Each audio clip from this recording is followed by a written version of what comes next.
मंथन से अमृत प्रकट होता है, मंथन से प्रेम प्रकट होता है, मंथन से भाव प्रकट होते हैं। मंथन का मतलब क्या है? सहनशीलता। जब व्यक्ति सहता है, आपका किसी ने अपमान कर दिया, तो अपमान करते समय आपने क्या किया? नेत्र बंद किए और सह लिया। सहने से क्या हुआ? आपके मन को मथ दिया गया, मंथन हो गया। लेकिन अभी क्या होता है? जैसे ही हमारा किसी ने अपमान किया, हम तुरंत भड़क जाते हैं। मंथन होने ही नहीं दिया हमने। हमारी मन की कोई इच्छा थी और वो इच्छा हमने चित्त में दबा ली, इसका मतलब उसका मंथन हुआ। पर इच्छा प्रकट होती ही उसको पाने के लिए दौड़े, मतलब मंथन नहीं करने दिया। सहनशीलता को मंथन कहते हैं, आत्मचिंतन को मंथन कहते हैं, प्रशांत भाव को मंथन कहते हैं, विरह को मंथन कहते हैं। और जब तक ये मंथन नहीं होगा, तब तक चित्त में भाव प्रकट नहीं होंगे। और भैया एक बात याद रखियो, श्याम सुंदर को मक्खन प्रिय है और मक्खन मंथन से ही प्रकट होता है। जो व्यक्ति सहवेगो, जो व्यक्ति चिंतन करेगो, जो व्यक्ति शांत प्रशांत रहेगो, जो व्यक्ति अंतरात्म भाव से स्व की खोज करेगो, वाके चित्त को मंथन होगा। और मंथन है कि जैसे ही भाव प्रकट होंगे, भाव रूपी उस मक्खन को चुरावे के लिए श्याम सुंदर आएंगे। रसिक देव जी के परीक्षात्मक मंथन हुआ।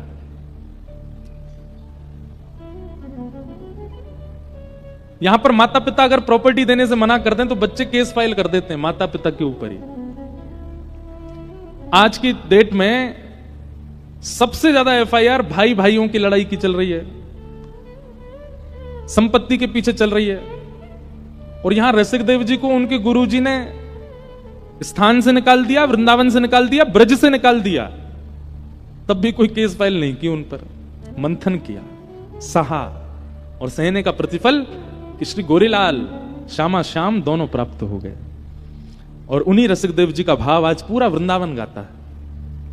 उन्हीं का भाव हम लोग अभी सुन रहे थे। सहना बहुत आवश्यक है, सहनशीलता बहुत आवश्यक है। सहनशीलता मतलब प्रशांत, सहनशीलता मतलब चिंतन करने वाला व्यक्ति सहनशील हो सकता है, चिंता वाला व्यक्ति सहनशील नहीं हो पाएगा। और जो व्यक्ति सहनशील नहीं है, कहीं ना कहीं वो अपना परिचय दे रहा है कि वो चिंतन से दूर है, वो चिंता के पास है। कहीं ना कहीं सहनशील व्यक्ति नहीं है तो एक प्रकार से अपना परिचय दे रहा है कि वो ठाकुर जी से बहुत दूर है, ठाकुर जी भी उसको प्राप्त नहीं होंगे। इसलिए हम तो कहते हैं उत्सवों में रसिक जनों के पद गाते हैं, हम उत्सव मनाते हैं, साथ सजावट करते हैं, ये एक उत्सवात्मक रूप है। पर उन उत्सवों में जिन जिन सहचरियों को प्रवेश मिला, जिन जिन रसिकों को प्रवेश मिला, जिन जिन सखाओं को प्रवेश मिला, उनको कैसे मिल गया प्रवेश, उसके लिए प्रयत्न करो, हमको भी प्रवेश मिले ठाकुर जी के उस नित्य विहार में। अभी तो हम लोग क्या करते हैं, बाह्य विहार का दर्शन करते हैं, ठाकुर जी को सजा के बैठा देते हैं, हम लोग नाचते गाते हैं, उत्सव मनाते हैं। वो हमने अपने आप ही प्रकट कर दिया, ठाकुर जी ने नहीं अभी हमको प्रवेश कराया उस स्थिति में। उस प्रवेश के लिए सहनशीलता बहुत आवश्यक है। कहां तक कहें, यशोदा मैया ने भी 80 वर्ष तक सहा, तब जाके ठाकुर जी आए। और वो भी उनके लाला नहीं बन के आए, जन्मे तो देवकी मैया के यहां, पर सहनशीलता यशोदा की ज्यादा देख ठाकुर जी जन्म लेते यशोदा जी के पास चले गए। ये सहना ही सबसे बड़ा तप है संसार में।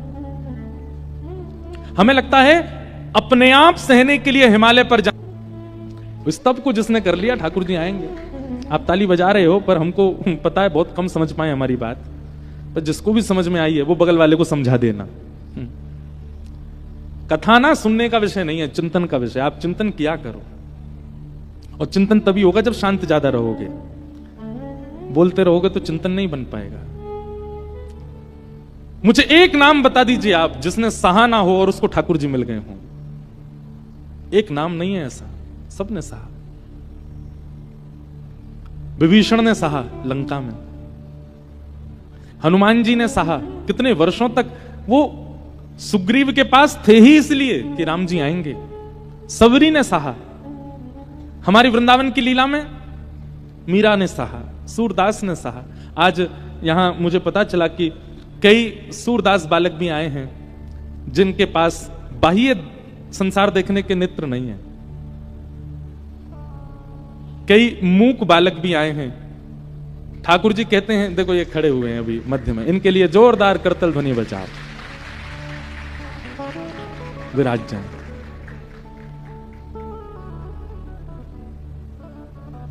सूरदास जी का जब चिंतन होता है ना, बहुत भाव आते हैं। सूरदास जी से किसी ने कहा, हे सूरदास, आपके पास नेत्र नहीं है? बोला हाँ। ठाकुर जी ने आपको बिना नेत्र का भेज दिया, फिर भी आप उनका इतना यश क्यों गाते हो? सूरदास जी बहुत सुंदर भाव कहते हैं, देखो चाहत कमल नयन को, देखो चाहत कमल नयन को, देखो चाहत कमल नयन को, देखो चाहत कमल नयन को। निस दिन रहत उदासी, निस दिन रहत अखियां हरि दर्शन की प्यासी, हरि दर्शन की प्यासी अखियां हरि दर्शन की। देखो एक बात सुनना, जिस पत्नी का अपने पति से बहुत प्रेम होता है ना, वो रसोई में कोई नई सामग्री बनाती है तो उस सामग्री को तब तक सुरक्षित रखती है जब तक उसका पति आकर के पहले उसको सेवन ना कर ले। फिर चाहे उसका भाई आ जाए, फिर चाहे उसके पिताजी आ जाएं, चाहे उसकी मित्र आ जाएं, चाहे कोई आ जाए, वो उस वस्तु को छुपा के फ्रिज में और रख देगी, बोले कोई और देख ना ले, ये मेरे प्रेमी, मेरे प्रिय पति के लिए ही है। जो अति प्रिय होता है उसके लिए सामग्री बना करके सबसे छुपा ली जाती है। कहीं ना कहीं ठाकुर जी अगर किसी को वाणी नहीं देते हैं तो मानो ठाकुर जी ये कहना चाहते हैं, तू संसार को या वाणी को देकर के उच्छिष्ट मत करे, कौ दिन मैं तेरे सामने आऊंगा, बस मुंह को ही तेरी वाणी सुननी है, या हमारे तो को मैंने संसार के काजे वाणी ना दई, तू या वाणी से केवल मुंह को गा के सुनावेगो, मैं सुनूंगा तेरे शब्दन को, या हमारे संसार कहीं सुनकर के उच्छिष्ट नहीं कर दे, झूठा ना कर दे तुम्हारी वाणी को। इसलिए ठाकुर जी ने मूक बनाया। नेत्र ना देकर के ठाकुर जी बोले, अरे भैया या नश्वर संसार को जितना देखोगे उतने यहां में फंसते चले जाओगे, इस संसार की माया जितनी दिखेगी उतने उसके प्रति आकर्षित होते चले जाओगे। ठाकुर जी ने नेत्र ना देकर के कही, तू संसार मत देखे, संसार देखेगो तो वहां में फंसेगो, तो को मैं नेत्र ही ना दूंगा, तू फंसेगो ही ना, तू तो केवल मोह देखियो, एक दिन मैं प्रकट होऊंगा और मैं ही तो को दिखूंगा। समझ रहे हैं बात को? ठाकुर जी ने जिन वैष्णवों को नेत्र ना देख करके, जिह्वा ना देख करके, श्रवण इंद्रिय ना देख करके अभावग्रस्त रखा है, इसका मतलब उसी प्रकार है जिस प्रकार प्रियतमा अपने प्रियतम के लिए सामग्री छुपा के रखती है कि जब वो आएंगे तभी इसको प्रस्तुत करूंगा। ठीक वैसे ही ये प्रतीक्षा करें, ठाकुर जी एक दिन आएंगे, और जिस दिन ठाकुर जी आएंगे, जिस वस्तु का अभाव इनको पूरे जीवन रहा, उसी वस्तु के भाव से ठाकुर जी इनको मिलेंगे, प्राप्त होंगे। हमारी बात देखी जाए तो हम आप सब लोग तो उच्छिष्ट कर देते हैं। किसी को गाना अच्छा आता है तो संसार के आगे रिजवार गीत गा करके अपने स्वर से सबको उच्छिष्ट करा देता है अपनी वाणी। किसी को नेत्र मिले हैं तो वो पूरी दुनिया के कोने कोने देख लेता है, और नेत्रों से सबको देख करके सबसे रीझ जाता है, और सबके प्रति अपना मन दे करके मन को सब जगह बांट करके उसको उच्छिष्ट बना देता, झूठा कर देता। अब उच्छिष्ट वस्तु थोड़ी पाते ठाकुर जी, तो बिल्कुल ताजा वस्तु पाते, नई वस्तु। कहीं ना कहीं हमारी वाणी भी उच्छिष्ट हो चुकी है, हमारे नेत्र भी उच्छिष्ट हो चुके हैं, हमारी श्रवण इंद्रिय भी उच्छिष्ट हो सकी हैं, पर इन बालकों की अभी तक इंद्रियां बिल्कुल सुरक्षित हैं। अमनिया, उसको हमारे ब्रज की भाषा में कहते हैं अमनिया है, अभी किसी की दृष्टि नहीं पड़ी है, ठाकुर जी ही दृष्टि डालेंगे उस पर। यह भावना किसकी है? ये सूरदास जी की भावना है। सूरदास जी कहते हैं, भैया मेरे नेत्र भी अमनिया हैं। अमनिया मतलब बोले मैंने कोई देखे ही नहीं है, मेरे नेत्र में कोई आयो ही नहीं है, अमनिया है, बिल्कुल बिल्कुल अभी शुद्ध हैं, बिल्कुल अभी सात्विक हैं, बिल्कुल पवित्र हैं, कोई के भय ना है ये। और अमनिया का ही भोग लगाते हैं ठाकुर जी। हमारे मंदिरों में नियम है कि भोग बनाते समय रसोईया को भी अपने मुख पर पट्टी बांधनी पड़ती है। क्यों? कि कहीं भोजन की सुगंधी भी उसको ना आ जाए, कहीं सुगंधी से उसकी जीभ में पानी आ गया तो भी ठाकुर जी नहीं पाएंगे। इतनी अमनिया प्रिय है ठाकुर जी को। तो भैया हम आप सबके नेत्र, हम आप सबकी वाणी, हम आप सबके तो मन आदि अमनिया तो रहे नहीं है, ना जाने कितनों ने इनका उपभोग कर लिया है, पर ये बालक जो यहां बैठे हैं इनकी तो अभी अमनिया है। ठाकुर जी इनको स्वीकार करेंगे, जैसे सूरदास को किया, जैसे अष्टावक्र को किया, ऐसे करेंगे। देखो चाहत कमल नयन को, देखो चाहत कमल नयन को, निस दिन रहत उदासी, निस दिन अखियां हरि दर्शन की प्यासी, हरि दर्शन की प्यासी, अखियां हरि दर्शन की प्यासी। तो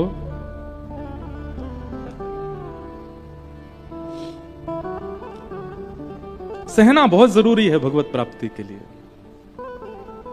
सागर आकर के भी कई लोग लाल जी का दर्शन नहीं कर पा रहे, थोड़ा सह रहे हैं, और इस सहने की वजह से शायद कुछ अद्भुत ठाकुर जी अनुभव करा दें। इसलिए सहने को मिले तो प्रसन्न रहिए, थोड़ा सह लीजिए उसको। यशोदा मैया ने भी सहा है, और 80 बरस बाद अब लाला को जन्म भयो है मैया के यहां। नंदस्त्वात्मज उत्पन्ने जाता ह्लादो महामना, आहुय विप्रान वेद ज्ञान स्नातः सुचिरलंकृत। नंद जी के लाला भयो है। कल हम लोग बड़े भाव से आनंद से नंदोत्सव मना रहे थे। नंद जी के यहां लाला को जन्म भयो है। सब ब्रजवासी को जैसी पतो चली कि नंद जी के लाला भयो है, तो भैया जाके घर में उत्सव होवे, आनंद वही मनावे, पड़ोसी थोड़ी मनावे। जाके घर में ब्याह है वही उत्सव मनावे, अब अड़ोसी पड़ोसी मोहल्ला वाले थोड़ी उत्सव मनावे। लेकिन ऐसा अद्भुत हुआ कि नंद के घर लाला भयो, पूरा ब्रजमंडल उत्सव मना रहे है। सब अपने घर के बाहर बंधन बार बांध रहे हैं, सब अपने घर के बाहर स्वस्तिक बना रहे हैं, सब अपने घर के बाहर मंगल कलश रख रहे हैं, सब अपने घर ब्राह्मणन को बुला करके स्वस्ति वाचन करवा रहे हैं। क्यों? क्योंकि भयो तो नंद के लाला, पर सबन को लग रही है नंद जी के नाय जी तो हमारो ही भयो है, जी तो हम सबन को पालनहारी भयो है। कथा भले शैलेंद्र जी करा रहे, पर पूरे सागर के लोगों को लग रही है हमारे काजी कथा है रही है, ये व्यास जी हमारे काजी आए हैं। जगह नहीं बच रही है, फिर भी बाहर बैठ रहे हैं। काय को कहा गरज पड़ी, को लड्डू तो देना रहे हम आपको। धूप में बैठे हैं, कहीं से हम दिख भी नहीं रहे, वहां भी बैठे हैं, कहीं आवाज भी नहीं जा रही होगी, वहां भी बैठे हैं। क्यों? कोई भंडारा तो हो नहीं रहा, कोई ऐसी विशेष यहां पर कोई सामग्री तो लुटाई नहीं जा रही, पर सबके चित्त में। और हम तो आते हैं 3 बजे, हम तो आते 3:30 बजे, इसका दंड मिलेगा हमको, ठाकुर जी देंगे। तो कई लोग तो यहां 12 बजे से आके बैठ जाते हैं, 1 बजे से आके बैठ जाते हैं। क्यों?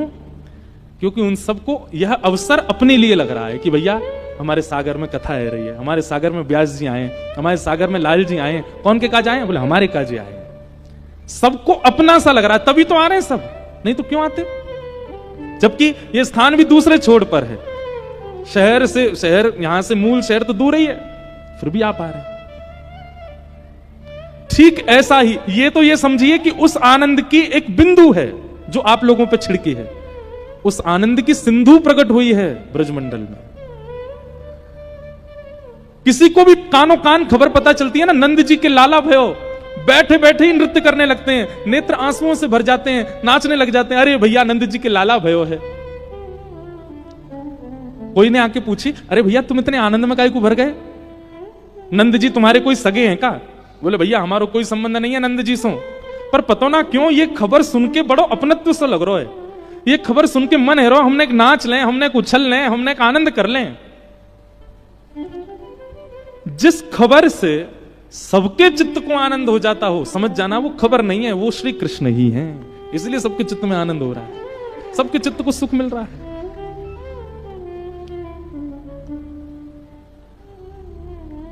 कई बार परिवार में भी किसी के यहां संतान होती है ना, वो खबर भी इतनी ज्यादा आनंददायी नहीं होती। अच्छा अच्छा बढ़िया है भैया, बहुत दिनों से प्रतीक्षा है रही है कि चलो उनके यहां भी, भाई इतना ही है। पर यहां तो स्थिति देखो, ये प्रैक्टिकल सोचने वाली बात है कि दूर दूर तक रहने वाले ब्रजवासी 84 कोस में उनको भी खबर मिलती है, तो अपना घर सजा रहे हैं सब, अपने घर बंधन बार बांध रहे हैं, अपने घर कदली केले के वृक्ष बांध रहे हैं, ब्राह्मणों को बुला के स्वस्ति वाचन करवा रहे हैं, संपूर्ण ब्रजमंडल के घर वाले सब लोग, और सबके चित्त में एक जैसा आनंद प्रकट हो रहा है। इसीलिए यह आनंद ही, यह उत्साह ही, यह प्रसन्नता ही श्री कृष्ण है। आप सबके चित्त में जो प्रसन्नता होती है ना कथा सुनते समय, उस समय भले ही पंखे की हवा ना लग रही हो, भले ही बैठने में दिक्कत हो रही हो, वो सब भूल जाते हो आप। ये आनंद जो आपको डट करके बैठने के लिए मजबूर करता है, ये आनंद ही श्री कृष्ण है, ये प्रसन्नता ही श्री कृष्ण है। और परसों जब कथा विश्राम होगी, उसके बाद जो व्याकुलता होगी ना, वो व्याकुलता ही श्री कृष्ण है। 2-2, 4-4 दिन तक तो आप लोगों का मन नहीं लगेगा, अब क्या करें, अब तो कथा हो गई, अब कैसे करें, अब तो चले गए महाराज जी। वो व्याकुलता ही श्री कृष्ण है।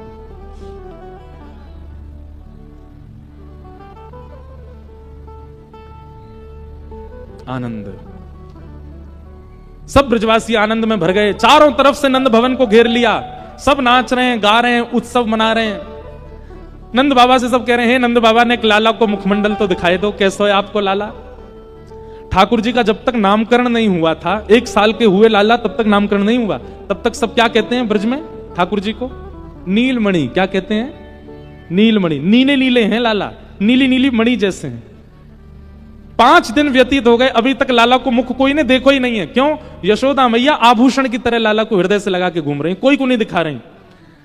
रात्रि में कभी कभी नंद बाबा आके कहे हमें तो दिखा दो ना, तो यशोदा मैया ऐसे नेक नेक वस्त्र हटावे और नेक कोई अंग दिखे नंद बाबा को, सोई यशोदा मैया ढक लें। नंद बाबा को भी नहीं दिखा रही है, अपने हृदय के मणि को लेकर के नंद रानी यशोदा यत्र तत्र भ्रमण, पूरे नंद भवन में ही है, बाहर जा ही नहीं रही है।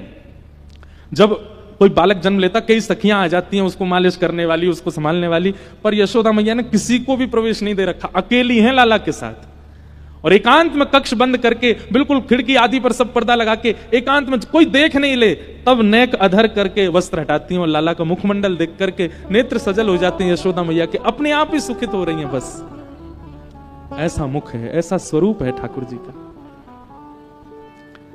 सभी देवी देवता आकाश में खड़े होकर के नंदरानी यशोदा के लिए कह रहे हैं, यशोदा तेरे भाग्य की कही न जाए, यशोदा तेरे भाग्य की कही न जाए। हे यशोदा मैया, आपके भाग्य की कहां कहें हम।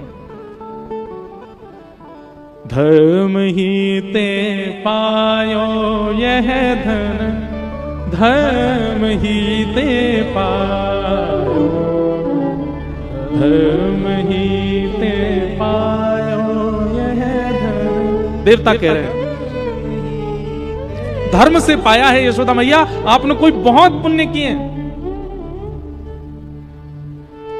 और भैया एक जन्म के पुण्य ते तो ना मिले होंगे ठाकुर जी, सतयुग त्रेता 2-2 युगों तक तपस्या की है प्रश्नी सतपा के रूप में, दिति कश्यप के रूप में, तब जाकर के द्वापर में ठाकुर जी इनके यहां प्रकट भय। नीके राख यशोदा मैया, नीके राख यशोदा मैया, नारायण घर आयो, नारायण घर आयो। जो कोई भी अपने घर ठाकुर जी की सेवा करते हैं, उन सब के लिए पद लागू होता है। आपके घर ठाकुर जी हैं, मेरे घर गिरधर लाल जी हैं, मैं ही यशोदा हूं, मेरे लाला हैं वो, तो ये पद मेरे लिए भी है। नीके राख, नीके मतलब संभाल के रख, हे यशोदा साक्षात नारायण तेरे घर आए हैं, इनको खूब ध्यान रखो। नीके राख यशोदा मैया, नारायण घर आयो, धर्म ही ते पायो। इतने सुंदर हैं ठाकुर जी, वर्णन आता है कि नाल छेदन होता है ना, नाभि का छेदन होता है, तो नाल छेदन करवेवारी को बुलावे गए, बोले भैया नंद जी के लाला भयो है, नाल छेदन करनो है। तो नाल छेदन करवे वारी बोली ऐसे ना जाऊंगी मैं, मोटी दक्षिणा लूंगी। नंद बाबा बोले कहा चाहिए तो बता दे। खूब सारी सामग्री बता दी, माने इतनी गैया चाहिए, इतने रत्न चाहिए, इतने आभूषण चाहिए, नव लखा के इतने हार चाहिए। वो वाहुए लगी कि भैया इतने दिन बाद मांगवे को मिलो, पीछे मत हटो। नंद बाबा बोले तू जो कहेगी सब देंगे, तू चल एक बार वह बालक को नाल छेदन कर दे। महाराज इतनी अदा में अदब में पालकी मंगवाई, पालकी में बैठ करके जय घोष कराती, भाई कीर्तन मंडली आगे पीछे चलवाती, भाई जा रही है नाल छेदन करवे। क्योंकि भाई पता चल गई है कि जरूरत है और ये कोई सामान्य नहीं है, ब्रज के राजा हैं, इनते तो जितना हो सके मांग लो। जैसे ही उत्तरी पालकी में थे, नंद बाबा तो कह रही है, जैसे आजकल लोग कह देते ना 50% पहले दे दो। नंद बाबा तो कह रही है पहले मैंने जितनो बताया हो को आधो पहले दो तब भीतर जाऊंगी। नंद बाबा बोले अरे मैया तू चल तो सही, सब देंगे तो को। इतनी उमड़ घुमड़ के, इतनी अदा में, इतने अभिमान में चल करके आ रही है। नंद भवन में जैसे ही प्रवेश किया, यशोदा मैया के गोद में नीलमणि लेटे हैं, अभी नाल छेदन भई नहीं है। जैसे ही भीतर पहुंची और जाकर के बोली लाओ कहां है बालक दिखाओ। मैया ने जैसे ही नेक वस्त्र हटा करके अपने, अब देखो बुरा नहीं मानिएगा, 1-2 दिन के जो बालक होते हैं ना उनका रूप नहीं होता, उनका स्वरूप नहीं होता, सब एक से ही लगते हैं। कभी जाके देखो छोटे छोटे बच्चों का जो बाढ़ होता है, जहां 1-2 दिन के बच्चे होते हैं, सब एक से ही लगते हैं, कोई ज्यादा विशेष अंतर नहीं होता उनमें। तो इतने छोटे बालक में रूप नहीं आता, वो सामान्य सा ही लगता है। लेकिन जैसे ही यशोदा मैया ने वस्त्र हटाया लाल जी के मुख से और वो नाल छेदन करवे वारी को जैसे ही प्रदान किया, महाराज ठाकुर जी को रूप देखते ही पहले तो नेत्र सजल है गए, हाथ कांपन लगे। जैसे ही ठाकुर जी वाकी गोद में पधराए, इतना प्रेम उमड़ गयो, इतना आनंद उमड़ गयो वाके चित्त में, नेत्रन से अविरल अश्रुधार गिरने लगे। धीमे से नाल छेदन कियो और नाल छेदन करवे के बाद हृदय से लगा करके, या तो यशोदा जी को अवसर मिलो है या वह नाल छेदन वारी को अवसर मिलो है। हृदय से जैसे ही लाल जी लगाए और लाल जी लगा करके पुनः यशोदा जी को दिए। इतने में ही नंद बाबा आए, जितनी सामग्री वाने बताई सब लेके संदूकन में बढ़िया हीरे जवाहरात रत्न लेकर के आए, आकर के सन्मुख रख दिए, ले जाओ आपने जो दक्षिणा बताई सब व्यवस्थित है। चरणन में गिर गई नंद बाबा के, बोले कछु ना चाहिए, बस एक दक्षिणा दे दो। बोले कहा जब तक आपको लाला या ब्रज में निवास करे और जब तक मेरे प्राण हैं तब तक नित्य सवेरे अपने लाला के दर्शन को अवसर मुझको दे दो, बस यही दक्षिणा चाहिए और कुछ नहीं चाहिए। रोज आऊंगी और रोज आकर के आपके लाला को देखूंगी, बस यही एक मुंह को दक्षिणा दे दो और कछु नहीं चाहिए। मतलब विषय का चिंतन करके आई थी, पर ठाकुर जी के संपर्क में आते ही विषय छूट गया, दर्शन प्रारंभ हो गया। ऐसी स्थिति उसकी हो गई।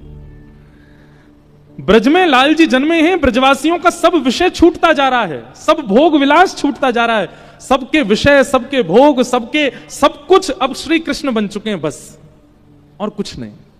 सबको केवल एक ही चीज चाहिए, बस लाला हमको दिखते रहे। सब ब्रजवासी नाच रहे हैं, गा रहे हैं, जुग जुग जीवेनी यशोदा मैया तेरो ललना, जुग जुग जीवेनी यशोदा मैया तेरो ललना। अब आप सबन के चित्त में भी उत्साह है, करताल बजा करके न जोर से गाय के बताओ, ओ जुग जुग जीवेनी नंदरानी मैया तेरो ललना, जुग जुग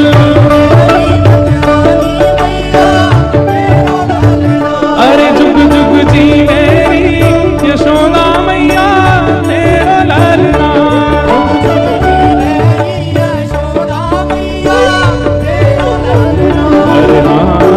तेरो ललना, तेरो ललना, तेरो ललना,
ऐसो सुत तेने जायो।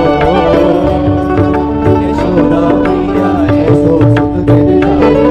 हे धन्य भाग है यशोदा मैया ऐसो सुत तेने जायो। धन्य भाग है यशोदा मैया ऐसो सुत क्यों? तेने जायो। पूर्ण ब्रह्म जगत को स्वामी सो तेने गोद खिलायो।